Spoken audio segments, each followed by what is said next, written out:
I'm Junie White. I've ran White's Exxon for 55 years, and I'm running for third term as mayor.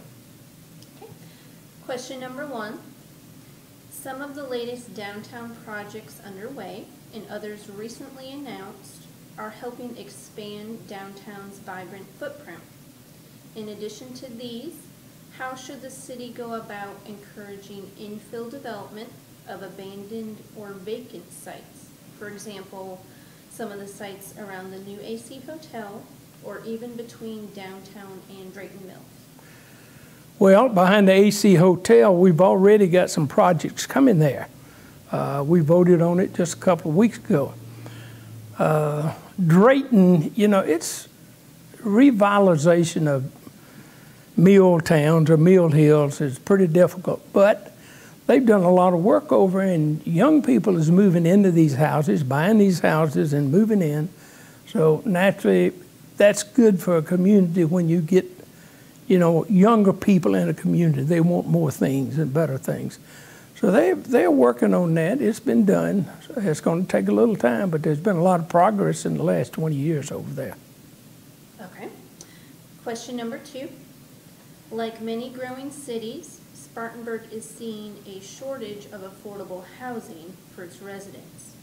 More than 1/3 of city homeowners and more than half of city renters are spending over 30% of their annual income on housing. Despite the recent boom in residential construction in the city, the cost of these hundreds of new units will be beyond financial reach for many people. What strategies will you explore to help people, especially those living on lower incomes, afford to live in the city? That's a good question, a tough question. I think all cities has this problem. You know, we work every day with the poor, lower income people, trying to figure out ways that we can get them into homes or into apartments, better living. That is the main question. We got to bring people out of these slums and get affordable housing in there, whether it's government subsidized or if the city has to subsidize. We're going to have to build new homes and get people out of these slums, just clear it up. So we work every day on this. That's one of our main concerns, letting everybody have a nice, affordable place to live, where they don't have to worry about, you know, bugs, infestation. It's important to us, but it's a slow progress, and we work on that every day. Okay. Question number 3. City leaders have continued to increase efforts on diversifying businesses in the city. How can the mayor assist with the city's recruitment and retention of more minority and women-owned businesses? That's something that we had to work on.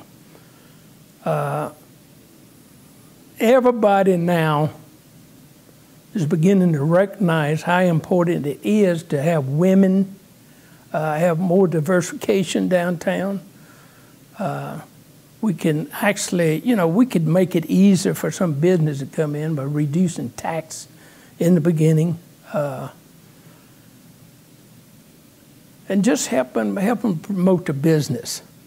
We have several plans within the city that will help promote businesses and help people out to a certain limit.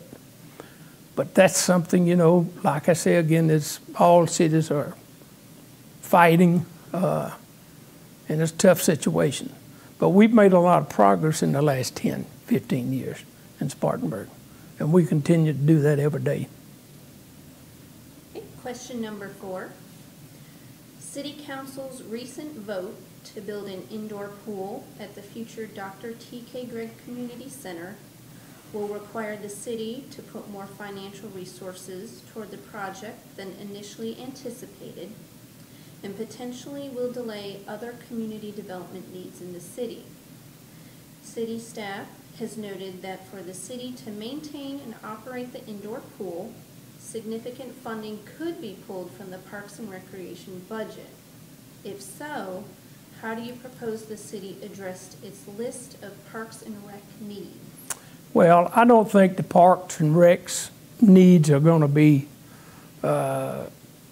forgotten or eliminated.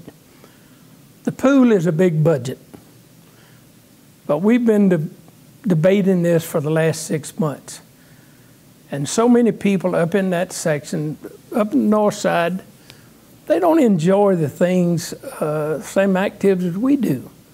You know, small children, young folks don't have a place to swim. And it's important that we keep them in mind. Now, we got a tremendous city manager. And I wouldn't say he works magic, but he does a lot of times. And we are sure that he can arrange financing of this pool. But I think that is one thing that I've had in the last month. I've had 100 calls. You're not going to, I want you to build a pool on the north side. So people up there on the north side deserve everything that we do down on the east side, south side, or west side. So I think that was the motivation in building a pool up there, heated pool.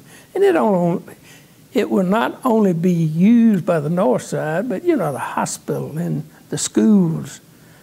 And, you know, there's some financing in there we can get from them. We're going to have some help from the school district and from the hospital system.